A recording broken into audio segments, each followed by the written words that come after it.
Unsigned with Matt Wherry. Unsigned with Matt Wherry. Hi everyone, welcome to the Unsigned podcast. This week I am joined by Lizzie Romain.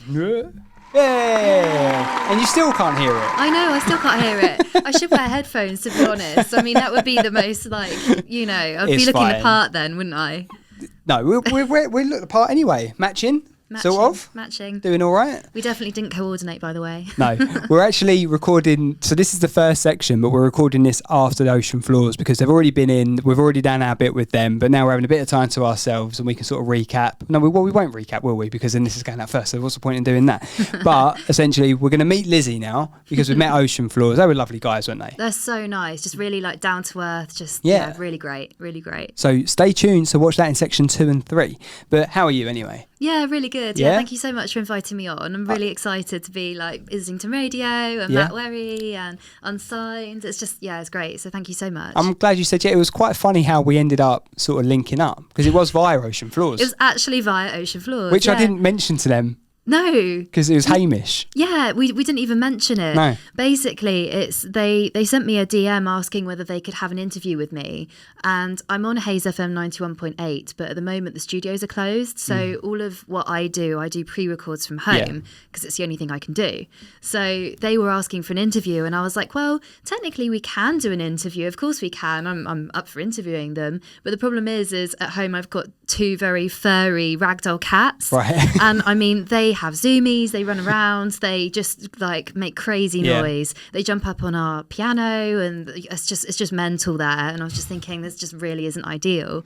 And then I've got a similar thing with my cockapoo, to be honest. There you go. So you understand the vibe. They start barking and you're doing your best bit and you're recording and then they mess it up for you. It is hard work, but we're here, we're doing this, and hopefully you'll be here a bit more often as well. So hopefully you got the opportunity to use this place a bit as well. So that'll be good. Well, this is what they said. They were like, why don't you speak to Matt Wherry? He's on Islington Radio. And then all of a sudden you added me on Instagram and then you sent me a message and I was like, wow, this is so cool. It's so nice of them. I think the thing is what like I've mentioned previously and we've talked about off pod is that it's all about trying to help each other out. And obviously you're doing your presenting, I'm doing this, I'm doing the show, you've got your radio show. So it's not a competitive thing. It's all about trying to help each other out. And that's what I think the bands that I have spoken to in regards to doing the podcast and the radio show is that they're just happy to be a part of it. And I think if we're a little part of that journey as well.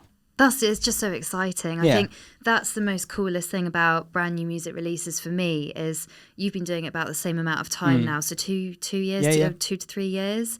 And it's seeing those artists with their very first debut release and they send it to you because they find you on some sort of social media account. And then you watch them grow. And, there's bands now that I was supporting 2 years ago and now they're playing, C-list slots at festivals this year. And it's just genuinely so exciting just to see their progress. And you might have caught a little bit of audio that they've I usually ask a lot of my artists for idents or an introduction to their track and then answer a silly question pertaining to one of my crazy themes in my shows.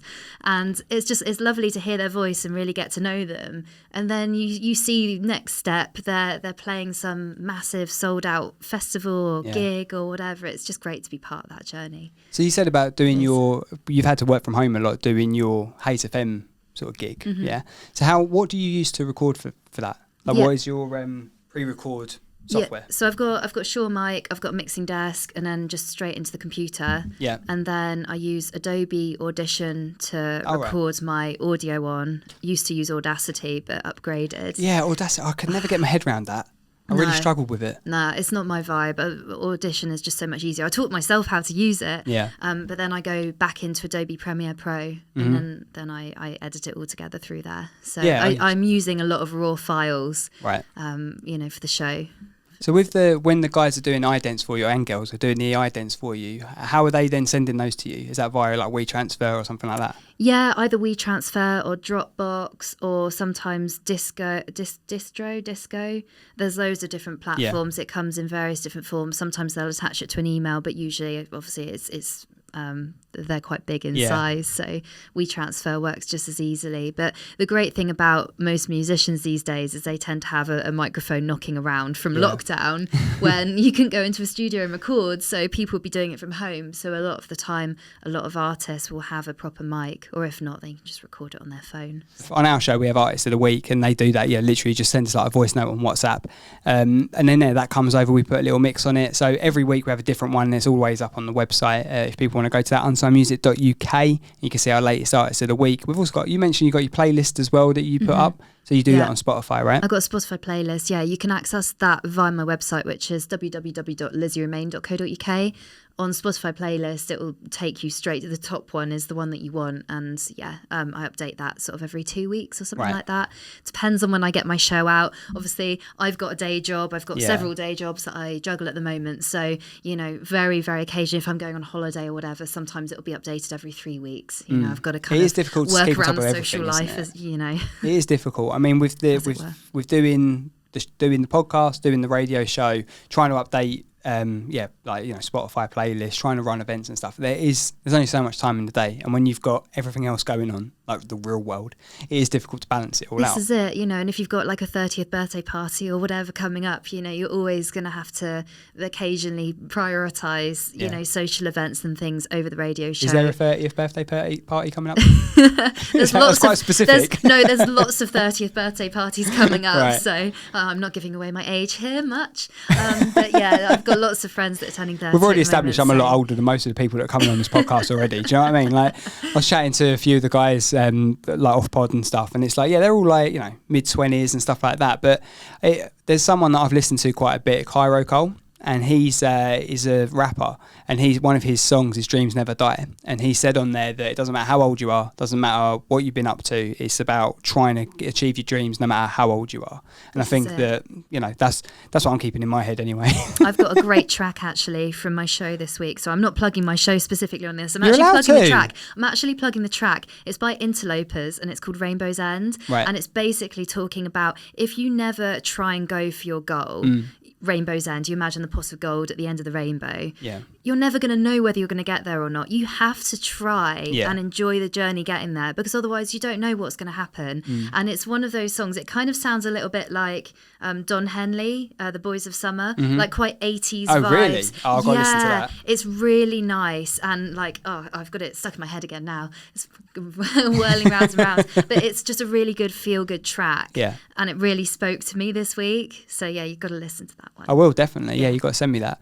I think the whole point of me doing this show and it's all about trying to forge a different sort of path for yourself, isn't it? It is. You have to. And the thing is, when I first started out presenting, Christ, I listened back to my very first Hayes FM radio show, which was back in, I think it was February 2019. Right. No, it was just after lockdown happened. No, just before lockdown. It was February 2020. That was my very first one. I listened back. And you know what it's like when you very first put yourself in front of the microphone. You start talking like you think a presenter... I can't even do it now. But you try and talk like you think a presenter should talk about. And it actually takes time, even though you know that you can talk normally, to take a step back and actually just be really natural. And it just so happens that you've got a microphone in front of you. It's difficult to know what the right thing to do, especially in the early days, isn't it? Because I used to plan so much of my show. So I started out on hospital radio years and years ago, and I say years and years ago, it's like 6-7 years ago. Did hospital radio for a while, but because I didn't understand the technology, and because the people that I was sort of working with didn't understand the technology, I would literally have to press, I would align all of the songs I was going to have, right?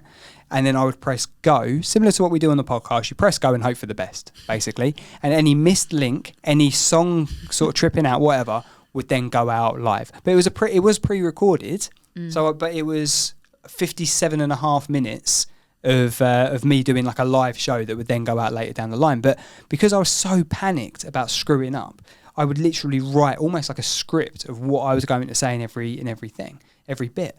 And if I was to go, I don't think I could ever go back and listen to them, but if I did, I think I'd be a little bit like, blimey. But it's taking that step back, really. And I used to script myself as well.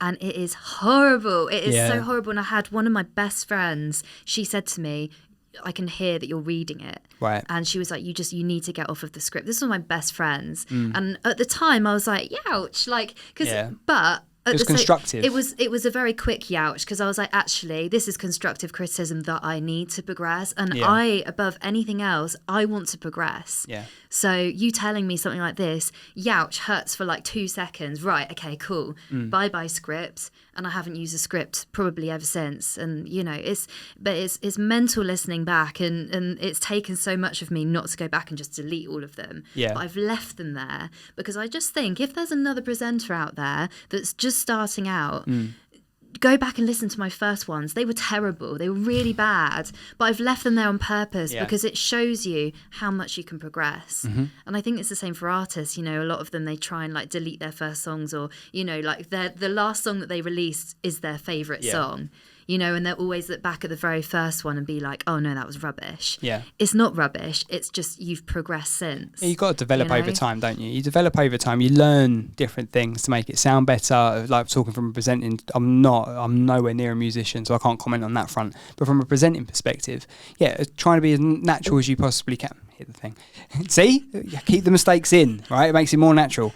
Being as natural as you possibly can, because I think that's the bit where the audience actually can then relate to you more. If you're literally just like, and next coming up we have Little Mix with, it's like nothing there. Whereas if you're like talking to someone about something that happened, they can relate to you. It makes it so much more personal. It does, yeah. And it's just the progress, isn't it? And I think, you're always, even when you look back on something, because even doing TV podcasts is a lot different than just being in front of the mic. Yeah. You have to worry about what your face is doing. And I keep worrying about what this hand's doing, to be honest. I'm like up, down. It's the rings as well. Start playing the drums on the table. Yeah. But yeah, it's crazy amount of stuff to think about, which you wouldn't think that you would have to think about it until you start doing presenting. No, it's true. I mean, there are one thing for me, and I mentioned this to Rob last week or the other week, was I was always worried about, because I usually wear a hat, so a lot of social media stuff, I wear my hat because it's just one of those things I sort of feel comfortable in. But I was like, no, come on, we're doing this. I can't have a hat on every week. I'm just gonna go for it. And so it's just one of those things about being more comfortable in your skin, because like you say, when you're sitting at home pre-recording like whatever it is, a show, a podcast, whatever it is, you could be in your pajamas, can't you? It doesn't really matter. No one's going to see it. I edit always in my pajamas. I know, honestly, like any show that goes out of mine, imagine me sat there with no makeup on, my hair messy, probably hasn't been washed for 2 days, doing a show in my pajamas all day. That's it. There you go. That's it. Thursdays from when? I should just record it like that sometime, shouldn't I? Just to throw it out there. I think, do you have like a set time that you record your show every week? Because you said you pre-record it, right? You've got to put it around normal life. Yeah, you have just to when you've got time fit it to around do my it. schedule, yeah. Just depends on when I'm working. What you should look at, I use, because with my show, it goes out on Islington Radio, it goes out on Radio Extra, Total Excess, and Radio Chelmsford come back as well, so it's going out on there as well. I don't think I've missed anyone, but it goes out on quite a few stations. So I pre-record mine like on a Friday or something like that, and then it then gets sent out to all different radio stations for them to play on the Sunday.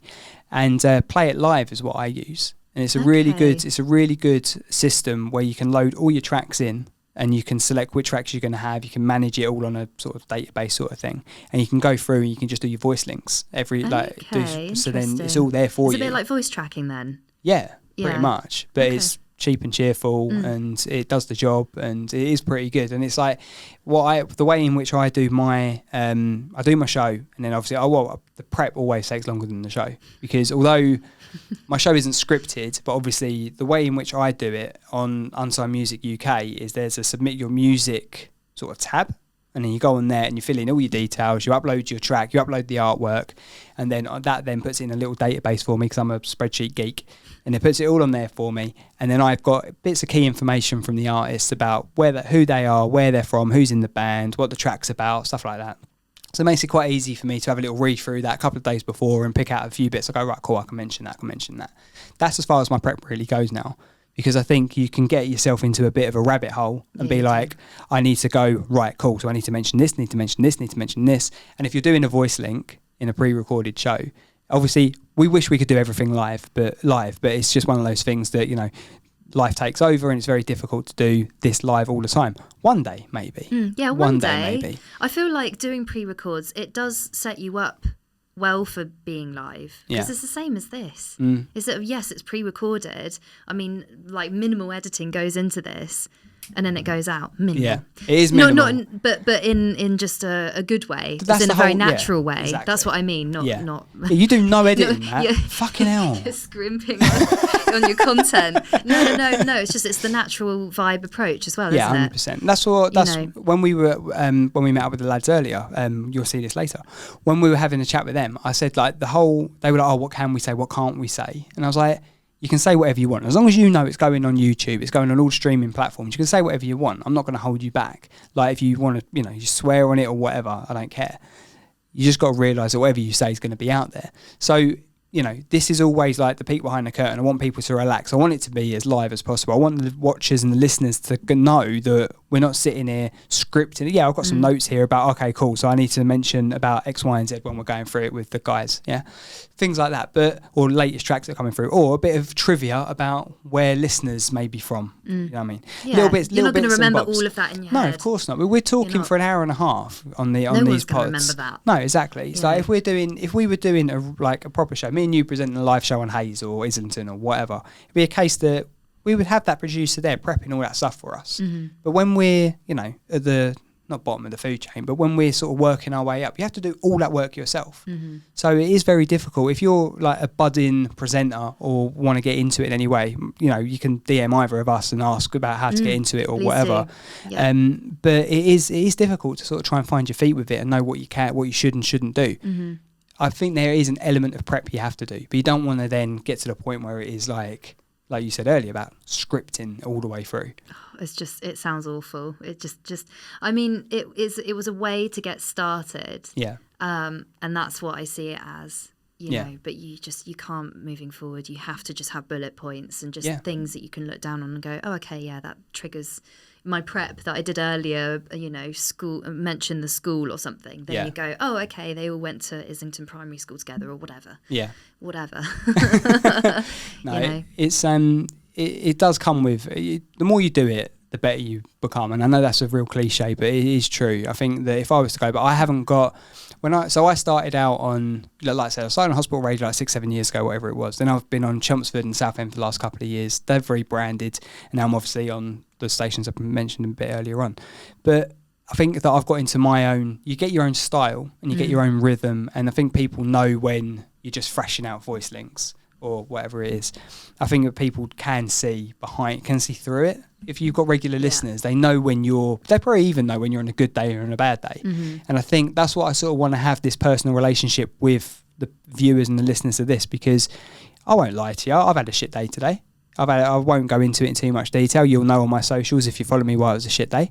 But, I want that to ring true. I don't want it to be a case of, hi, I'm Matt, and this is what, it's not like that. This is real. This is who we are. This is what we do. And, we've all got our own lives out of this. And it's one of those things that I mentioned it on the pod last week about being a part of a mental health group and how much that's helped me. And again, I mentioned it a bit earlier on, but that's why I wore this T-shirt for So Happy in Town.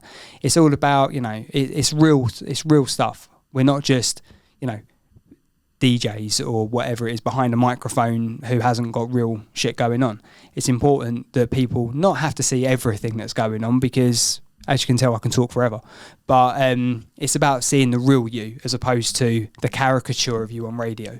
Yeah, and I hate that. That's why I've tried to really come back from. But the cool thing is about doing something like Hayes FM or, any community radio station is because you are your own, I'm my own presenter and producer. I haven't got anyone telling me what I need to do and what I need to sound like. So my shows are quite different. I have a show theme. Yeah. Sometimes it can be quite normal, 6 weeks ago I did the Glastonbury Emerging Talent Competition edition, so that was based on a lot of the artists that were being put forward to play at Glastonbury, so that show was pretty normal. But then I've done the fruit smoothie edition, which is completely random, and then I'll have 5 questions that I'll ask to my artists, if you were a fruit smoothie, what flavours would you be? Or something stupid, really daft, stupid questions. But why I put that in my show is one, I get them to introduce themselves. B, I then get them to talk a little bit about their latest release, which I then play after the spiel.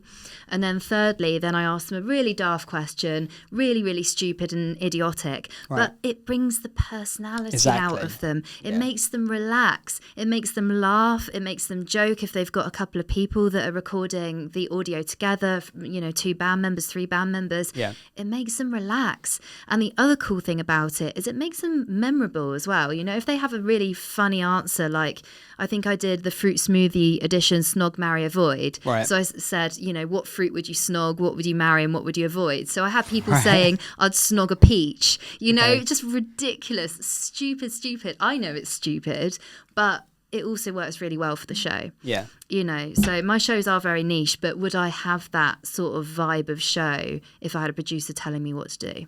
I don't know. No, you wouldn't. I think probably not. That's the beauty of what we do, though, I think, because I've got a very similar thing with my show. My show is what it is. You can basically take it or leave it. It's one of those things that I've now got the creative sort of license to do.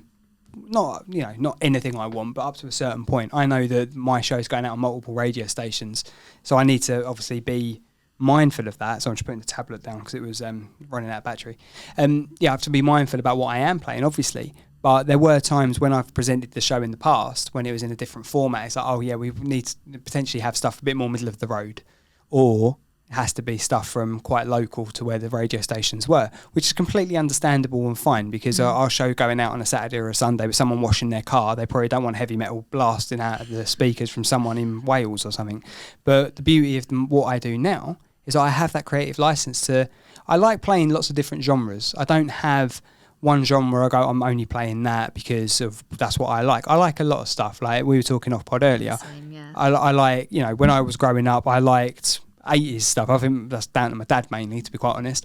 But loved a load of 80s stuff. But then I liked new metal, and I loved like Linkin Park and like people like that. And I loved dubstep. Like I loved absolutely everything. Indie, or like goes without saying, Kook's album. I think I've like played that a million times. Like with Naive and stuff. And it's just you've got so many genres out there. I feel like it was a shame for me to sort of rein it into a certain thing or middle of the road stuff, because now the amount of stuff I get now that I probably wouldn't have been able to play on in the earlier days, it's quite nice to have that freedom now. And again, with a producer, would I be able to do that? Probably not. I feel like you're talking like you're like. Yeah, it's exactly the Preaching same to the me. choir. Yeah, no, but it's exactly the same, because I love pop music, I love indie, rock. I grew up on a lot of rock music. My dad used to play and things like that. And I sometimes do an EDM mix in the summer because I love D&B. So, it's so nice to be able to switch up the genres and not just be like, obviously it's fine if you just present indie music. It's probably better for your USP just to be like, hi, I'm Lizzie and I'm an indie presenter. I get that, but I just can't do it. Do you know what? I can't give up the other There's genres. Someone that I've been playing, someone called Suisse. Do you know Suisse? Freddie, if you're listening, you're quality, mate. You know I love you a lot, right? I'll check you out. He's fantastic. He's just been just done a remix of Clean Bandit, and they've just reposted it online and stuff. So he's like blowing up, and he's fantastic. I'd love to get him on here, but he's based out in Doha, I think. So he's like miles away. But maybe hopefully get to I'll come out, mate. You sort us out. We'll do a road trip. But yeah, he's fantastic, and he plays like house and stuff like that. And he's a DJ, and some of his music is fantastic. But it's like I'll play that, and then I'll play like Grace Calver, who's very indie and like a solo artist and that. And then we'll move into someone like the Ballatinos, and they're like an alternative rock band, and it's nice having that variety there. So it is. So if you're an unsigned band or artist, whatever genre you are. We will play your music. It will get cheers, Manish. You basically upload your music, unsignedmusic.uk. We'll play you on the radio after a bit of a review and stuff. But yeah, we're not limited to genres. All we ask is that obviously swearing through the track. It's got to be a radio friendly edit. But other than that, good to crack on. Yeah, this is it. Yeah, because I've even started doing a little bit of R&B because I realised that I kind of wanted to have all populations able to sort of apply and, be on the show. And I just felt as though I wanted to try and branch out into a genre that maybe I wasn't quite so au fait with, that I hadn't really listened to quite so much, but I was willing to sort of branch out. So that I've also, in the last year, I've kind of managed to bring in a bit of R&B and a bit of rap music as well. Yeah. Again, as long as it's radio friendly. Yeah, of course. That's the only thing, as long as there was like a radio edit. When people upload music to you, how do they do that? Do they do that via WeTransfer and stuff? Yeah, they can do. Yeah, they can either send it via email or WeTransfer, or even just a Spotify link if they're on Spotify or SoundCloud. Just anywhere like that. But what usually happens is I get a lot of music come through via email, and I basically find them all on Spotify and I upload them all onto a review list. And then every 2 weeks, or whenever I'm looking to then do another set list, I go through the review list. Sometimes there can be 200 tracks, but I do listen to I can honestly say I listen to every single track that comes my way. And I'm proud of that, because I don't just look at the art or I look at the amount of followers they have and just write them off. I always listen to the track. It's the best way to be. Yeah. And, I try not to listen after... I try and listen to the track without having looked on the profile. So I'm literally just listening to the track and I'm taking it as the track. As it is, yeah. Yeah. I'm not trying to be biased by the amount of followers they've got or the amount of streams they've had. I just want to listen to the track and I just want to judge it that way. I think that's definitely the best way to do it. And I think the artists appreciate that more as well. Yeah. And it's great. You do get a really big variety of tracks come your way. It's pretty cool. So before we get Ocean Floors in, could you tell everyone your socials and how they can find you? Yeah, so probably best is my website, which is www.lizzieromain.co.uk, or I'm on Instagram, which is just Lizzie Romain, or Twitter, I think it's Lizzie_Romain, but you can catch all of them via my website, which is probably the easiest way to We'll put it in the description of the video and the audio as well. What have I got to mention? Well, I was going to mention our gig, but that's happening on Thursday, so by the time this goes out, it would have happened already. We are looking to get some more events running. So if you guys want to get involved with those, go to our website, unsignedmusic.uk/events. But I think it is now time to get the Ocean Floors in, although if you were watching or listening to the first bit, that has already happened. But let's get the boys in. But as if by magic, here they come. We'll see you in the next section. Hi guys, welcome to the Unsigned podcast. One of our partners is MATES, which is mental health awareness through educational speaking. I'm lucky enough to be an ambassador for MATES. If you want to go to their website, if you want any support or any information about what they do, it's weareyourmates.com. They're a peer-to-peer support group, and they're based in Chelmsford in Essex. They do walks and talks, but they've got a Facebook group as well. So that is a shout out for MATES, weareyourmates.com for more information. Hi everyone, welcome to the second section. We are joined by Ocean Floors. Who's that? Thank you. Is it weird to clap for ourselves? It is bad. Well, you can't hear it, isn't but you've got a big clap then, you can't hear it. Yeah, well, overdub it. Yeah, no, it's on there. Oh, that's there the you whole go. point. Oh. Should have all the headphones. They're there. How are you doing? Yeah, very well. How are you doing, Matthew? Yeah, I'm all right. Yeah, I love how you went with Matthew there. Yeah, I know. I feel like that shocked me a little It's getting bit. official, isn't it? I feel like I was getting told off. Yeah. Bloody hell. Jesus. Get strapped in. I don't know where this is going, but I'm glad you're all here to watch it. I'm also joined by Lizzie as well. How are you? Hello. Yeah, I'm good. Yeah? Yeah. All happy to be here. I'm delighted to be here today. That's good. Right, so the first time we spoke, it wasn't actually with your good self, Sean. It was with you. You weren't Callum. invited, Sean. No, you were, but I'm sure you were busy. But we also had you and Hamish, and it was in the days of when I was on Radio Southend, which has now become Forever Hits, I think. But basically, we had an interview talking about Hologram. Yeah. Which was released when? September last year, I believe. And that's why it's good to have Sean on the podcast. 2021. Yes, thank you. Because I checked Spotify earlier. Did you? I did. I checked Spotify earlier as well, right? And you have got 54 listeners in Mexico City. Really? Wow. That's pretty random. Bit of a South American. I know we've got a few listeners out in Brazil, so I think a South American tour's on the cards. Do you know what that would be? What's to get 54 people in one room? It's worth it. Yeah. We won't break even, but yeah.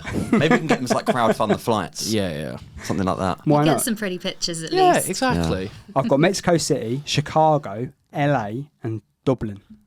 I apologise. That was a terrible try of the accent. I mean, Dublin you could get up to pretty easy. I think we could do an Irish tour, to be fair. Last time I looked, it was Rotherham, Scunthorpe and Canvey Island. So Go on, We're moving up in the world. yeah, absolutely. Well, I checked today. So I had a little look today, and there you go. You're doing well in Mexico City. I do wonder who those people are, though, like in South America and Chicago. I don't know. Maybe they're bots on Where Facebook. they found us, No, don't do that. No, have you got any relatives out there? Have you got any Mexican origin or? I mean, I've got American origin, but There you not go. in that Maybe. part of the They world. got mates over People there. talk, you know. Yeah. People talk. People talk. And you're also on quite a few playlists on Spotify as well, aren't you? So people would have discovered you that way. It's definitely a possibility. Yeah. Yeah, I think here and there people hear about us through not podcast playlists. Well, they're going to hear us through podcast now. Yeah. Well, we hope so. Yeah. Bloody good point. We hope so. Do you want to introduce who does what in the band then? So if people are brand new to Ocean Floors, who does what in the band? So for those that aren't here, Alex and Hamish. Yep. Alex is our sticksman, our drummer. Sticksman. I've not heard of it. Haven't Referred to you? that before, no. Interesting. And then Hamish is our guitarist, who's also stepping up to the vocals as well. So he sings on our most recent single, Keep It Cool. Right. And he also sang on Touching Down. So it used to be me just singing on everything, but now he's still in the limelight and doing a bit of that as well. How does that make you feel as a lead? You know what? It's actually nice because good. during the set I can actually have a bit of a breather. Right. And then Have some water. yeah, take a exactly. chill pill. Because like half the time my voice ends up sort of going a little bit halfway through the set, and he's got a bit of a sort of deeper sort of voice to me, so it gives a bit of a different dynamic as well. Yeah. But I play bass and sing, and then Sean. Well, give yourself some credit. You do a little bit more live, don't you? Well, yeah, a little bit. I think if you saw us on our live set, Callum is selling himself a bit short. He plays bass, obviously he sings as a front man. He also does dive onto the guitar and as recently diving onto my keyboards as I'm a bit well. of a puppet, really. Wow. Aren't I? Yeah, he's doing a lot. He's getting on your keyboards. What are you doing then? Absolutely nothing. Whatever, I'm mate. selling the merchandise. You always need I'm one doing of an those. awful job at selling the merchandise as well. No, Sean is the absolute octopus of the band. So like he'll be on keys, he'll be on bass. And Yeah. Sean, I know you don't really like to hear it, but you do come up with the majority, the ideas for the songs that we release. I paid so, him to say that. Yeah. How does that work then? If you guys, when you guys are writing, so we were talking a little bit earlier, and some of you are based in London, some in Essex. How does it work with the writing process? Well, only a few of us have moved to London recently. So Alex moved to London maybe back in the last year. You moved to London similar time, really. Hamish and I are still out in Essex. It's kind of changed over the years, like how we actually go about writing songs. We used to all sort of like be in a room together, jam on ideas, and go off that way. But I think as times have changed, I think like as we kind of have like less and less time together and less free time, we have to kind of go off demos. And I know a lot of the times we sort of go off the demos that I kind of put together. I put together a load of stuff on Logic, put it to the group, and be like, "Oh, what do you think of this?" And then we sort of get together and flesh it out and come up with different melodies and different sections. So that's how we sort of go about the songwriting process at the minute. Oh, right, fair enough. Do you like record stems and send them to each other and say, "How's this bit?" Or It's only me that really. Yeah, Sean's a catalyst. Yeah. I come up with some sort of weird, but also good sort of like demo, which might have the sort of like the odd sample that you've miraculously found and manipulated in some way. Right. And then we'll sort of, listen to it in a room, and then I'll sing some bullshit vocals over it in a melody that I think works well, and then Hamish will then sort of be there, sort of trying to understand what I'm trying to say. He's a translator, and then as well. Hamish will then sort of work with the lyrics. and the lyricist. Because there's so certain cool. sounds on. Sometimes I think if I find a good melody, it has to be like an E or have to be an oo sound. So then Hamish is sort of like trying to play dot to dot with like find the actual words that match Just fit those the sounds. sounds. Yeah, exactly. Yeah. Like we've all sort of like come into our own when it comes to the roles in the bands. Like I think you just said about Hamish about almost being your translator when it comes to Yeah, absolutely. Yeah. Hamish has really come into his own with writing the lyrics. Like he's really, I wouldn't know what kind of style I would say that he is, but he really has a way of being able to capture an imagination and being able to capture sort of like a different world to go to. Yeah.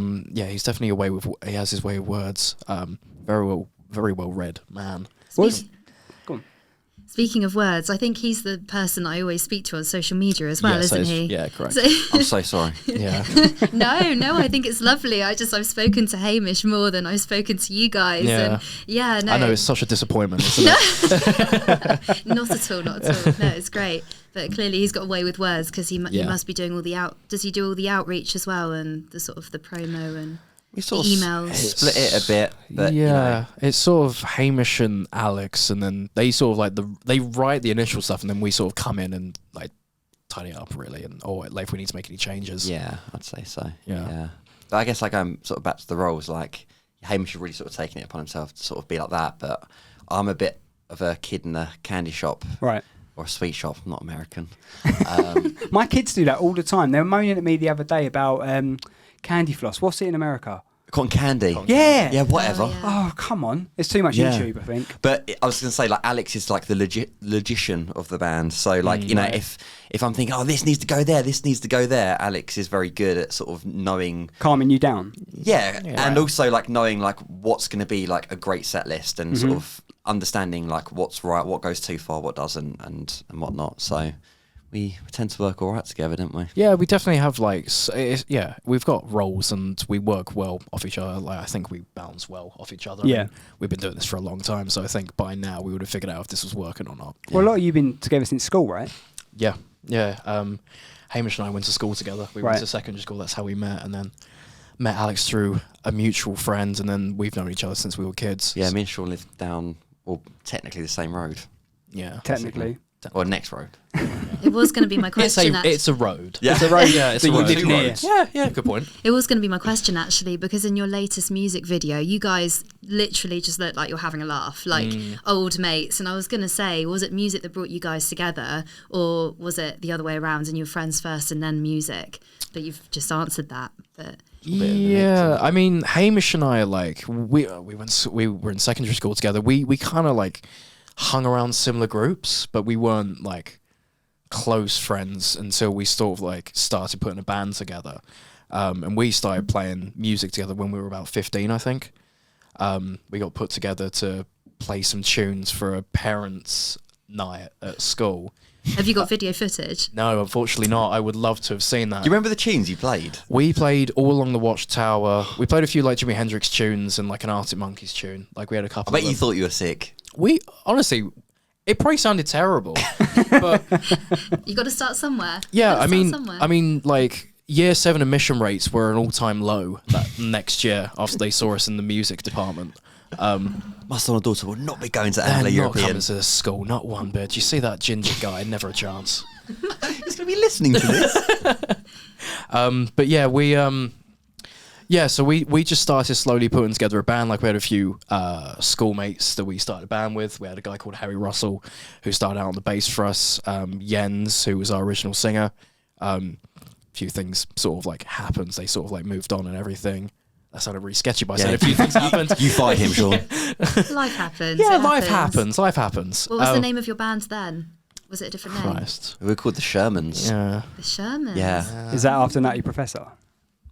No, I think isn't it Hamish's? Or I don't know if it's your guitar teacher as well. Guitar teacher, Mr. Sherman. Yeah, and we were pretty shit. Right. I think. I mean, yeah, we had some fun times, didn't we? That's Doing some tragic gigs. Yeah, we've had some think. fun times as the Shermans. Less so as Ocean Floors. Well, I'm joking. Come on. I'm joking. I was going to say, blimey, that went south, didn't it? I'm joking. Yeah. This is your opportunity to sell yourself. This is Yeah, but I feel like we started to write better tunes, and you know, it got to the position where like Sean was ambidextrous. You know, he could play keys, guitar. You know, I picked up the bass, and you know, we started to find a bit of a rhythm with our songwriting. So we're like, why don't we do a bit of a rebrand and you know, think of a new name? So that was fun. yeah, that took about 1,000 WhatsApp messages. Yeah. But Yeah, where did that come from then? Why Ocean Floors? Nothing. we had loads of names. We were like, was it Camino? Yeah, glass Isn't balloons or isn't something. that what Glass balloons. Camino? Isn't that something you use for a wee in the night if you're old? Probably is. Probably sounds about right. Yeah. It's a type of car. Oh right, okay. Yeah. Right. So then I started playing around with like words that were sort of a play on each other. So I was like, instead of ocean floors spelt the right way, why don't we do it FLAWS? And everyone else was like, not sure, but then we had loads of other ideas, and then we're like, went back to that. Go with ocean floors. Would you say you're particularly a fan of oceans and eco? Yeah, I was going to say, is it something to do with the environment, or is it just a nice name? I've got a funny thing about this, right? If our PR heads are on right now, yes, absolutely. It was all for Save the environment. turtles. Absolutely. I actually went for a job interview, and the person that interviewed me looked at my CV, and was like, "Oh, so tell me about this sort of sustainability project that you're involved with, Ocean Floors." And then there was like 2 people interviewing, and I was like, "Oh no, that's the band I'm in." Yeah. And then his colleague literally just pissed himself because he realised that he just didn't read it properly. Still got the job, so Yeah, well done. Yeah, well, with jobs and balancing 9 to 5s, how do you guys find that then? If you're obviously, as we all do, we all have our 9 to 5s and trying to balance this passion project, is the word you used earlier on. How do you guys find that? It's pretty challenging, I imagine. It can be, can't it? Yeah, it definitely can be. Like we're all having our own careers. Like Alex is a journalist, sports journalist for The Independent.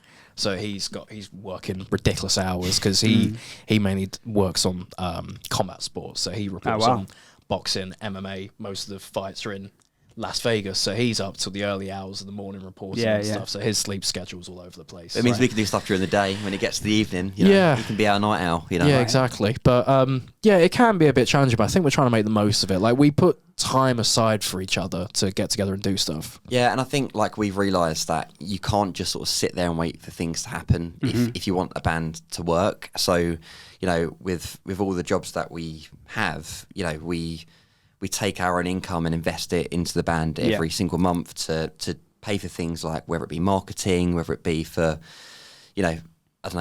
hosting the website. Like there's so many little things that sort of add up to a large amount that I think a lot of people just don't even realise, Would it ever get to the stage where you're like, okay, now we need to take the leap and we need to make this our full-time project? Because isn't that where a lot of bands actually end up splitting up because there's someone that's in a job that just either doesn't want to take the leap or can't take the leap? Would it ever get to that stage where, you guys have to kind of make that decision to just fully push the band and that's it? Or is that a decision or something that hasn't come up in conversation yet? I think it's more circumstantial for where the band is. Yeah, exactly. I think it's quite naive to sort of drop everything of a band and to be like, well, everything's going to ride on this. I think we've always kind of had it in our heads that if we got to a place in the band where it was kind of taking over more than our 9 to 5 job, exactly, then we would then go, okay, we need to have a serious conversation about this. But also we're in a world where you play a gig for a promoter, and I'm not going to name any names, but you sell tickets for £10 and you get £2 back. For the whole point here is that if you're going to have to quit your job and we're using that income to fund this thing, the end game is for this to be a self-sustaining, well, it's project. a business, isn't it? Yeah, it has to get to that point where you guys are making profit out of it. Yeah, exactly. So we have to be sensible and think, would we be better off still funding it from our current means versus just sort of saying, we're going to go at it full time with nothing. I think that's similar to us though as well, right? Because we're both in a position where we're having to do our 9 to 5 jobs, but we've got our passion projects, and we're both doing our own radio shows and obviously doing this podcast among other things. So obviously, unless my employer's watching, obviously at some point, you'd like for the band or for the podcast or for the radio shows to take over that Absolutely. stuff. So that's why we do it. Yeah, of course. Yeah, we're all in the same position, really, aren't we? At the end of the day, I just can't sing, play drums, play guitar, or keys. But but our parents can. Yeah, so, our parents. Yeah, my dad can. Yeah. I'll give you a few pints. See what's going on. No. Drums. Right. So this has already come up, and it will continue. I think it's going to become a theme. My dad bought me 2 drum kits when I was younger. 2. So he wanted me. I really feel like he wanted me to, crack on with it. But I never had a lesson. I go around his at the weekends and bash the drums, and I get my fix, and that'll be it. But I never went for it. And I'm not saying I think that would be the only way I could go. I don't feel that I'm inclined for guitar or keys or anything like that. So you weren't sort of disciplined enough with it? No, definitely not. I've actually got one up on you. I also had 2 drum kits, but I did take lessons for 2 years. There you go. Wow, here maybe we go. We should have a drum off. I was just going to say that should be a Patreon exclusive. Yeah. We'll get Alex to judge. Yes. Yeah, exactly. Yeah. 1 minute on the drum each for both of these. He said that your was it Carmageddon had a funny time beat for drums. Was it 4/2 or 2/4? 2/4, yeah. 2/4. The wrong person, yeah. Something like that. Yeah, because I remember him saying on Positive New Music Releases about how if he was in the Indie School of Rock, I always have fun themes for my shows. But yeah, if he was in the Indie School of Rock, that would be one of his lesson subjects. So he would do like funny off-time drum beats. So I think he should come in and do a lesson for both of us. Yeah, that would be and good. then we'll know how to do these funky time beats. Sort it out. Yeah. You should get a couple of drum kits in here easily. That'd be I don't know great. about that. Might have to do it in the pub. Well, some of the mini ones. Yeah. Or you can get the pads down, can't you? Yeah, exactly. Yeah. They're not as fun. That was my second drum Yeah. kit. It's not as good as Oh, the really? Yeah, acoustic because you've got to kit. use all limbs, right? That's Yeah, the I thing. Like, I suppose. do not understand how Alex can do what he does because he's using both his legs and both his arms in all sort of different patterns. different Yeah. patterns. It's insane. He doesn't do backing vocals as well, does he? I've seen some drummers do that, and I just think, how are you concentrating on that as well? Yeah, I don't know. Have you ever seen Roger Taylor sing "I'm in Love with My Car" by Queen? No. Really? Was he sing that? You got to watch that. That's Interesting. amazing. Yeah, because he sings as well. He's got a fantastic voice. So all of the high bits in Galileo, Yeah. without being next to the mic. Wow. Yeah. No. Terrible. But you're the singer. You can Well, do that. exactly, yeah. Off 10 you out of 10. go. Yeah. No. Off you go. But yeah, he does all the high vocals in Queen. Wow. So very talented. Interesting. You Very can do talented. it. Mm. So talking of making, when we were talking a minute ago about putting on your own events or with promoters and stuff like that, you have got your own event coming up on the 17th of June. Do you want to tell us a little bit about that? Indeed, we do, Matt. It's the first independent gig we've ran for quite a while. I think we've put a lot of focus on just recording and like writing the best songs, but now it's time to sort of go out there and play them to people. So 17th of June, which is a Friday night, we're playing at the Shacklewell Arms in Dalston, and we've got two great bands also playing with us that night. We've got Stay Luna from Bristol and Uno Mars from Manchester as well. Oh, wow. So it's gonna be a pumper of a night. Pumper. Yeah, absolutely. I can't wait to unleash. It's going to be good. You're going to be there, aren't you, Matt? Well, do you know what, right? Why would you Here throw we me go. under the bus like that? Absolutely. Absolutely done me. Because it's unsigned, isn't it? That's I the would point love of to be this. there. For the record, as you guys both know, and Hamish knows, because I've already spoken to him, I would love to be there, but I'm away. I won't say unfortunately, because my family will get annoyed at me, but I'm away. So unfortunately, I can't be. Well, Lizzie will be there. Yeah, Lizzie will be there, yeah. I'll rep the team. The favourite one. Got the real fans there. How did you guys select the support then for that? So if you guys are obviously headlining it, you're sorting it all out yourselves, you've done the deal with the venue, I imagine. So how have you selected the support for the night? So we've recorded with a studio up in St Helens called Sugar House, and there are a group of bands that go there quite regularly to record songs with Sugar House. And we've always wanted to kind of put on a night where we get a load of them in a room, because it seems to be like a good group of bands there. They're all very, very talented, release great music. They have a way up there to just create these incredible tunes with these bands. And we've been fortunate to work with them over the years on a lot of our tracks. And yeah, we were just looking for support acts for Shacklewell, and we just thought, why not we've always spoken about getting a load of Sugar House bands in a room. We thought, why not let's just use this as an opportunity. Yeah, and also like the fact that, we haven't gigged outside of London and Essex, so we thought, why don't we contact these two like decent bands and, also like understand when they have a gig in Manchester or Bristol, would there be an opportunity for us to also come and play down their ends as well? Yeah. Yeah, that was sort of reasoning behind it. But they're pretty decent. Yeah, good lads. Yeah, I'm looking forward to it. Yeah, man. If there were any bands that were like really, they were fans of you, for instance, and they hit you up on your DMs on Instagram and said, I want to be your support band, what would you say? Would you consider them? Yeah, absolutely. I mean, I think it depends, right? If it's a hardcore metal band or, someone that sounds like Steps, then probably not. What's wrong with Steps? Yeah, what's wrong with you? Well, we'll talk about your guilty pleasures after the podcast, Matt. But I think it depends on, like, if we feel like the people that come to our gig would also enjoy. Yeah, if they're a good fit. Yeah, exactly. If they're a good fit, But yeah, interesting. We had someone DM us this week that are sort of looking for a gig in London that are from LA. And they were like, well, if you ever happen to be in the area in LA, then we'll host you. I was like, well, if you want to pay for our plane tickets, then fair enough. yeah.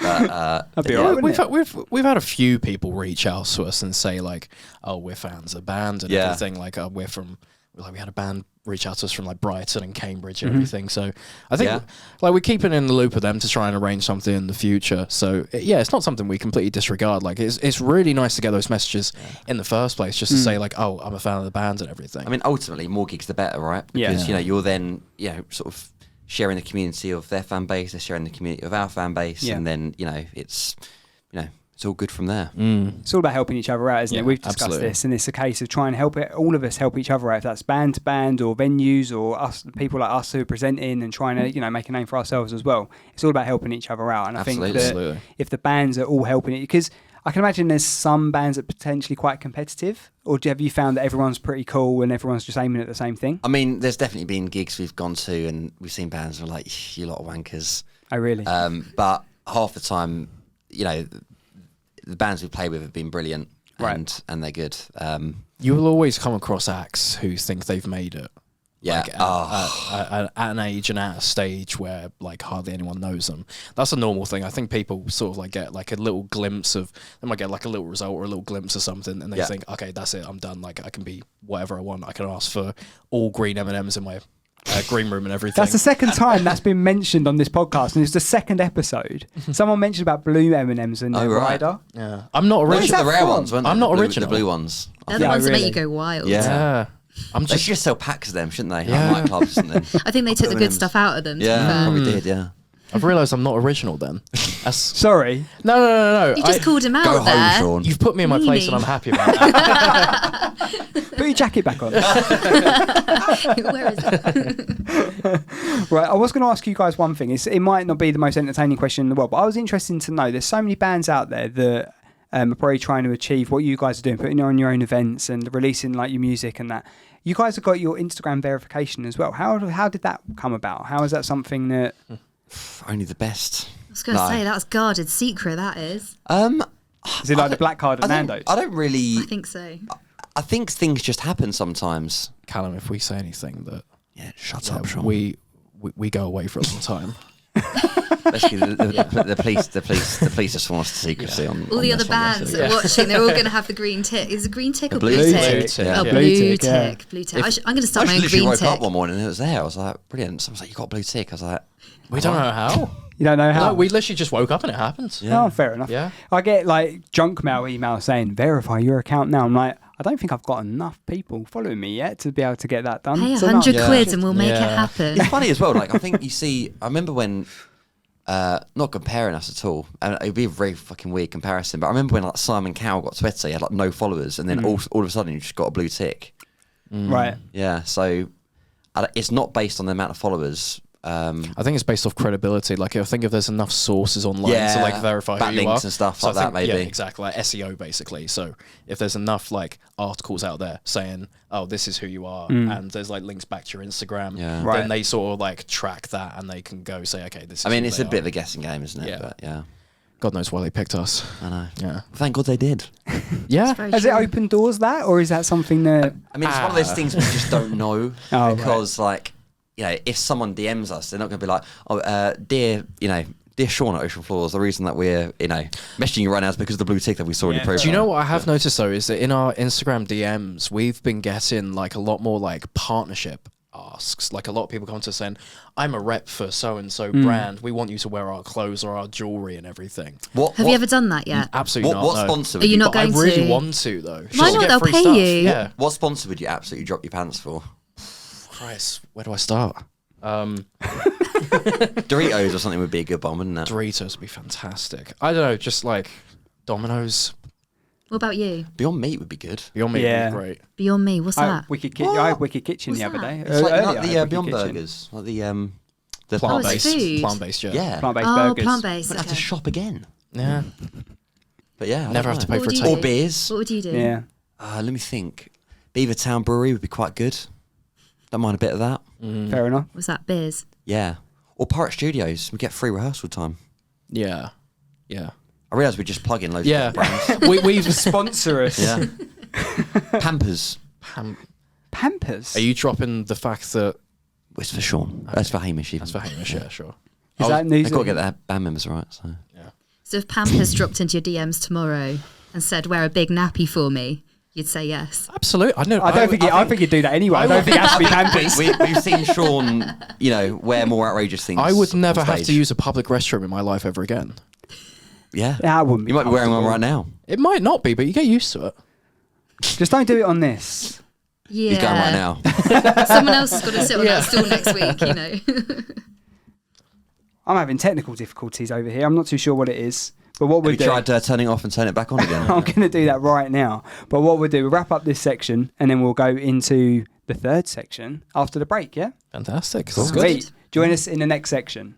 Hi guys, welcome to the podcast. If you're an unsigned band or artist and you would like to get your music on the radio, go to our website, unsignedmusic.uk. There's a little icon on there saying submit your music. Go on there, submit your music, and you could be on one of our partner channels, as you can see here. You could be on there as early as next Sunday. So go and do that and we will listen to your music and hopefully you'll be on the radio. Right, we're back with Ocean Floors. Hello. Oh, we didn't do it. Great. That way. There we are. It worked that time. You lot can't hear it. You can't hear the clapping. It's a clap. It's a big clap. Right, so welcome back to this is section 3. We want to sort of fire off some quick questions to you guys. Obviously, I'm not going to make sure you do it really quick, but quickish. Anything you say will be liable in court, Sean. Sure. Anything will be used against me. Yeah. Let's go. Right. Okay. So you can do either of you, or can both agree on the same thing. But what has been your best gig so far?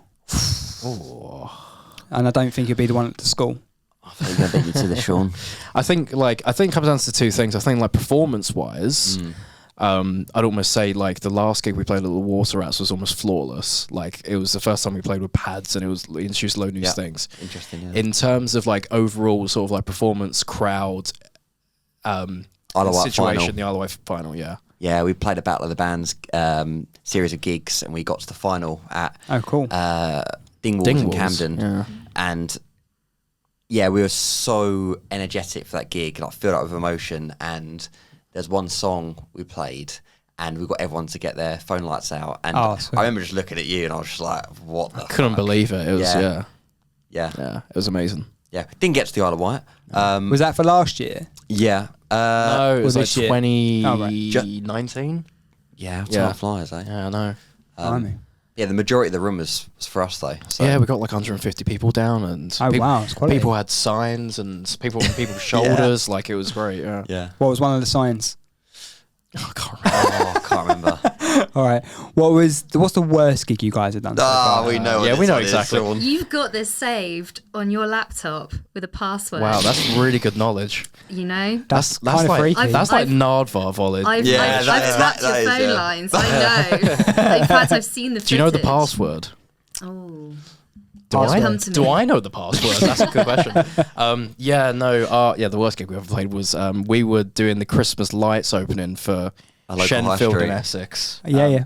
We were 2012. We would have been. It was when we weren't 10 years ago. Yeah. What were you then? The Shermans. Oh right. Okay. It was it was something. It was sub-zero temperature. I think you told me about. You see Sean in you could basically any of his skings. He had fucking bobble hat on, gloves on. I had a hand warmer ready to go in between songs. Right. So I'd go to my amp, hold it for a few seconds, go back. Yeah, and there was we ended up playing a song. I think I wasn't even really involved in the songwriting process as well then. So all the songs weren't really registered to the key I sang, really singing. And I remember we played this song which was sort of half done, and the way it got to the chorus, and it was it's the end of the line, and I was just fucking hell. And I saw my mum hiding behind a bush halfway down the high street. I was fucking hell. My dad usually records all the gigs. Yeah. That one got thrown in the fire. No, you've got it. No, I've got it. Yeah. And what makes you go back and watch that gig? Well, what mood do you have to be in? A few beers and a pizza around Alex's. I don't often say this to people, but I'm masochistic, so I like to go back and watch that and punish yourself. Punish myself. Yeah. Well, let's hope you don't have one any worse than that, because otherwise it will be replaced. No, it's been up from there, thankfully. Yeah, exactly. Can't get any lower. You can't get any lower. Okay, so we've done your worst gig. Could you recommend an artist, an unsigned artist, or maybe a signed artist, but an artist that you guys would recommend to the watchers and listeners of this podcast? That's a great question. Go on, Sean. No, go on, Callum. Go on, Sean. Go on, Callum. Go on, Sean. You were literally just talking like. Yeah, so there's a band that I've got a lot of respect for that has really shown that the DIY independent route is really possible. I think a lot of bands get very like tunnel vision about getting a label. Yeah. And there's a band called Death of Guitar Pop, which are an independent ska band, and they're fucking quality. And you know, they're two musicians that were in separate bands that ended up sort of coming together, and you know, they've sort of funded it all themselves, and they did pretty well with their last album. They got into the top 40 in the charts. Might have even been better than that. But yeah, they're sort of climbing. They're now on an arena tour with the Jewelers. Oh wow! And yeah, their tunes are really, really good. So I'd recommend giving Death of Guitar Pop a whirl. I'd probably echo that. Like, I think if any unsigned act really deserves the credibility that they should have, is Death of Guitar Pop. Like, that they deserve all the sort of like honors and everything that comes their way. Like Yeah. Trying to think of more. What about you, Lizzie? Have you got anyone that you've got on top of your head that you would recommend? Oh, I've got so many. That's so mean. Pick your favourite. Well. Ocean Floors. They're in front of me right now. There we go. What about you, Matt? I've said a couple of times actually on the last pods that I've really been enjoying listening to the Great Leslie. Like, they're a band that, Ollie Travers from the Great Leslie, his voice. I've enjoyed listening to them, and I actually got called out by the guest of next week because I said this last week. I was like, I really like listening to Ollie and that.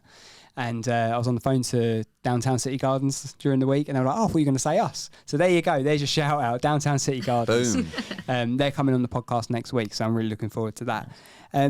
Who would you most like to support? So that can be like anyone. Well, let's go past or present, dead or alive, whatever. Who would you most like to support at a gig? So are we sort of answering this question in terms of, you know, sound wise, who would be a great fit? Or who's our hero? Yeah, Dream Act, yeah.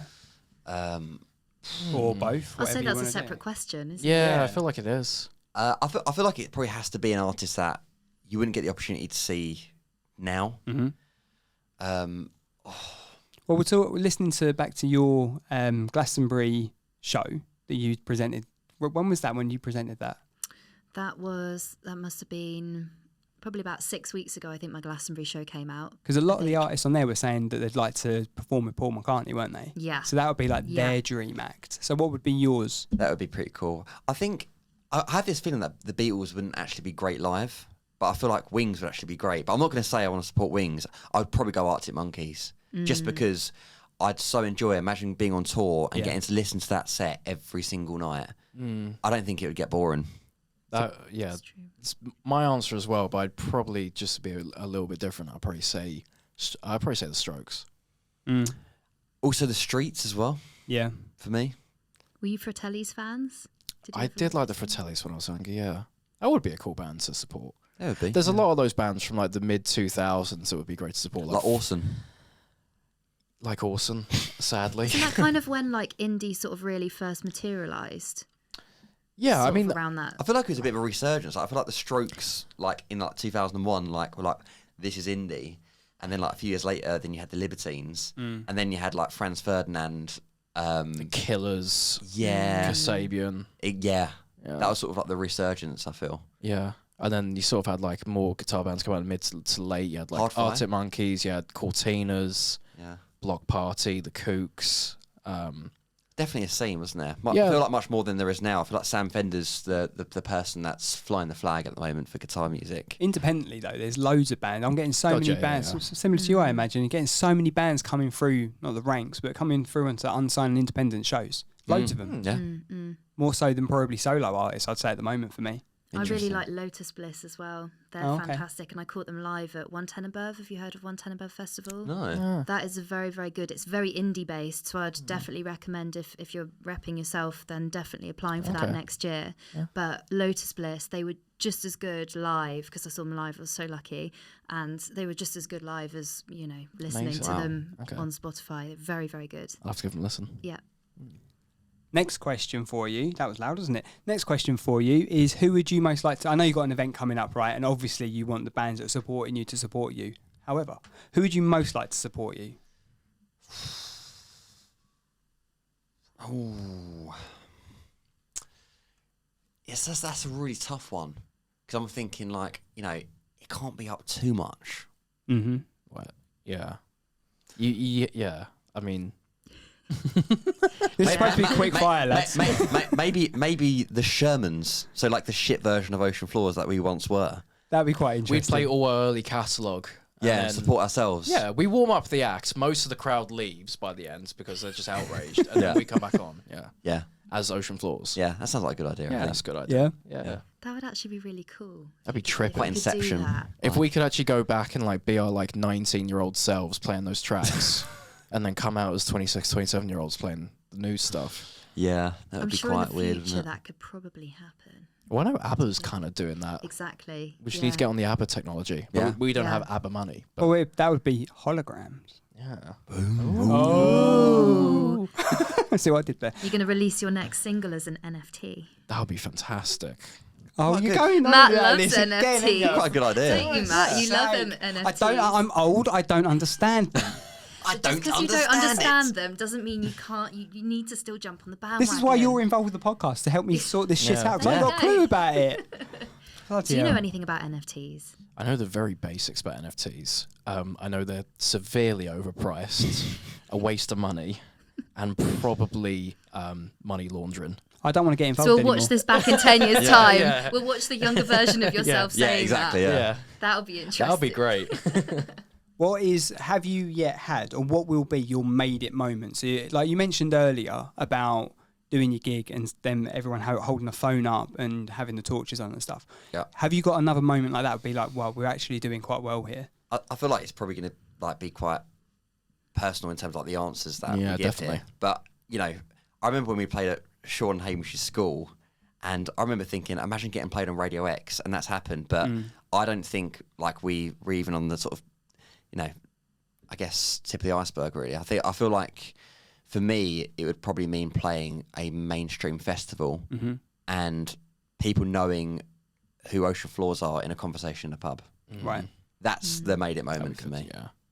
I think this is a really stereotypical answer for a lot of indie bands, and I guess guys my age who kind of grew up with video games, but I would love it if our song got onto FIFA. That is a great shout. Do you know what? That'd be cool. Although it's not FIFA anymore, is it? Did you No, see they're that? changing it to EA Sports FC. Yeah, the FIFA and EA Sports aren't working together anymore. Yeah.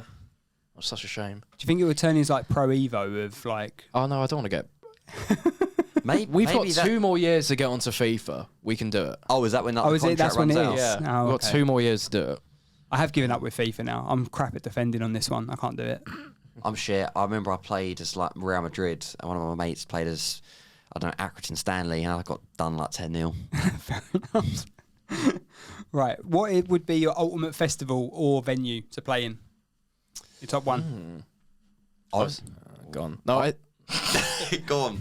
I feel like a lot of people would say like Glastonbury is like the number one. I don't know. Like I've been to so many venues over the years and seen so many acts in them that I feel like there would be too many venues in and around London that I'd be like, oh, I want to play there because I saw so and so there. Yeah. Like somewhere like Brixton Academy. Well, that's exactly what I was going to say, because I've been to a few venues in London where I feel like the sound is shit. So like Ali Pali and the O2, they're like marvellous venues, but I feel like the sound quality is like so quiet generally. Right. But Brixton Academy, Electric Brixton, I've always liked Shepherd's Bush. Shepherd's Bush is good. Yeah, I've been there before. And yeah. I think like just to hear the sound of like the band in a venue like that would be incredible. So I'd probably go for one of them. Yeah. Fair enough. Good answers. We had Download last week. Admission said Download Festival. Okay, Download. yeah, Where is that even held? It's like the Midlands, somewhere, Is it? isn't it? Yeah. What would be your advice for upcoming artists? I'm pretty sure you said this already, but let's reiterate the point. I feel like don't be afraid just to be yourself and have a bit of a laugh. I feel like there's a lot of people that want to take themselves seriously because they want it to work, but when you sort of drop it a bit and you just like, I don't care. Yeah. And I think that's what sort of comes across in the best way, to be honest. I know, like, from a songwriting perspective, I definitely would say listen to as much different music as possible. Because I feel like especially when I was younger, I used to listen to quite a lot of the same music, and I used to write what I was hearing. And it's only until I started venturing out into different genres, I started sort of like really experimenting with different sounds and different instruments. So I definitely think, like, if you want to try and be a bit more original, and sort of like not be like the rest of the artists around you, listen to as many different artists, genres as you can, because there is no limit to where you'll pull inspiration from. And I think, like, last thing, like, on this is that I feel like getting proud over your instrument is the worst thing you could ever do, because it doesn't allow you to grow. So, you know, there's recently, like, on Keep It Cool, that's like synth bass you hear. I don't think I played an instrument on that song, but if you've had some level of input into the creativity process, then, you know, you're helping to create that song, right? Rather than saying, I'm the bassist, I must play bass on it. And I feel like you just absolutely pigeonhole yourself with that mentality. Serve the song. Yeah, exactly. Yeah, always. And it's the same with, like, you know, Hamish stepping up to vocals. You know, I could have got very, like, you know, Liam Gallagher about that and be like, fucking hell, I'm not sure about that, mate. But, you know. Great accent. But, you know, you've got to be open-minded to try new things and, you know, understand what the reception is. And, you know, it's a fucking great decision, you know. So, yeah. When you were talking about listening to lots of genres, so you're 26, 27, you say? 26, yeah. 26. So what were you listening back to then when you were, like, in your teens? When I was in my teens, I was just basically listening to Arctic Monkeys, Strokes, Oasis, the Beatles, like all the classic indie stuff that a lot of teenagers listen to. Yeah. I guess now, like, I've delved into, like, hip-hop, blues, jazz, even, like, country. I listen to quite a lot of pop at the minute. So I think you kind of need to. I think it's so healthy to sort of like understand what's going on around the industry, what's being released, and what people are doing, because there are so many different genres out there, so many different artists who are being like quite influential and innovative in their recordings, that you think, oh wow, I've never quite heard something like that, and you bring it into your own music. So yeah, absolutely Agree with that. Yeah. I think because I'm a bit older than you guys, as I think we've established, but I used to love a bit of new metal, New metal. Love Limp a little bit of new metal. everything? Yeah, Limp Yeah, Bizkit, love Linkin Limp Bizkit. Park, like all them lot. I used to love that, even a bit of Papa Roach and stuff. But I love 80s as well. So I was never pigeonholing myself into a certain genre. Yeah. Just don't, and I like dubstep as well. Yeah, I do like the comeback that Limp Bizkit's done. Yeah? Yeah, I do like it. I just, we were talking about his hot dog and, what is it? It's a hot dog and chocolate starfish or something. What? Yeah, no, the name of his album. It was mental. It was, hang on. Chocolate starfish and hot dog flavoured water. Yeah, That sounds like a David Bowie, like, cut up, like, write loads of words, cut them up, put them in a hat, and then rearrange them. It means something. I won't go into it on this, but yeah, that's the name of that album. And I played that album back to back, because I also, when I was that age, I quite like wrestling as well, and all of his songs seem to be on the wrestling. we would have been best friends as kids, I think. Yeah, but I would have been 8 years older than you. Yeah, not now. Yeah, not fuck now. you, absolutely not. Down the pub, Sean. Right. So, what's the worst advice that you guys have had so far? Like, if that's from a promoter, if that's from a potential label, whatever. What's the worst advice you guys have had? In a way, play as many gigs as you can, because you get fucking ripped off. Yeah. You know, and I think, like, the best thing that we've done is, you know, grab the bull by the horns and, like, you know, start to arrange with venues independently, because I feel like the days of promoters going out there to bring people to your own gigs it doesn't exist anymore. No. So I feel like that's, you know, be wary in terms of the opportunities that you take, because it is a give and take thing, you know. Of course it is, yeah. I'd probably say don't go running towards all the self-proclaimed, like, music industry people that come towards you. There's a lot of people out there who sort of like try and like rip you off and screw you over just because they see like a young naive band who haven't really been through any experiences. They don't know what people are capable of, and they don't know, like, that people are out there looking to take advantage of them. Yeah. It's so awful. It is awful. So like awful. I mean, with access to data now, you have bands like Everything that, you know, they do everything independently. So in a way, the label could be argued that they're obsolete in some aspects. It's slowly going towards the thing of the past, the label. Right. It is. Like, bands are really now undertaking every aspect of the label, from obviously, like, we do the songwriting and the actual recording process, to emailing, to creating databases, to being content creators, like we do everything. Yeah. So like it's slowly, it's a lot of hard work, but we keep our integrity the whole time. It's in the hands of you. I did an interview with some experts, one of which used to work for Sony Music. He was quite high up there, called Charlie Rapino, and he literally agreed. And he said it used to be in the hands of the labels back in, the 70s, 80s. Nowadays, especially if you're self-producing, you can do it all yourself, and you are self-marketing, and it's a lot of hard work. I mean, Christ. But the payoff is huge. But the payoff is huge, and you've got that power within you. So and you're not in debt to these labels. You own and everything. Yeah, you own everything. Yeah. It's like you talking about those events earlier, like bring 100 people or whatever, and you only get X amount of money in. It's like, I mean, I'm starting to run events for Unsigned, and I'm trying to do it the right way. I mentioned it last week as well. Trying to do it the right way so that we're getting the artists a bit of a leg up, hopefully, to try and get them a new audience as being on Unsigned. But also for me, I don't want to use the word promoter because it's not that. It's about the brand. But it's a case of trying to understand how to do it the right way. Yeah, because I think sometimes, it's very easy for someone to be like, oh, could you play our event? And it's like, we have to practice for that, which is money out of our pocket to go and to go and do that. And if it's any other profession, like I want a wall made outside my house. It's like, well, you need to sort of give something for the magic to happen. Yeah. I think you two... We'll take free beers, but... Free beers, that's fine. We're doing videos and mixing of the audio tracks on the night, so that's what we're sort of trying to do, because then that we can use it on the radio show, we can use it on the podcast, put it on YouTube and all that, so it's all part of the whole Unsigned brand. But you guys were quite sensible with it when I spoke to, I can't remember who it was in the band, probably Hamish, but I said about, would you guys be interested in doing a gig like in Chelmsford or Southend over next few months or whatever?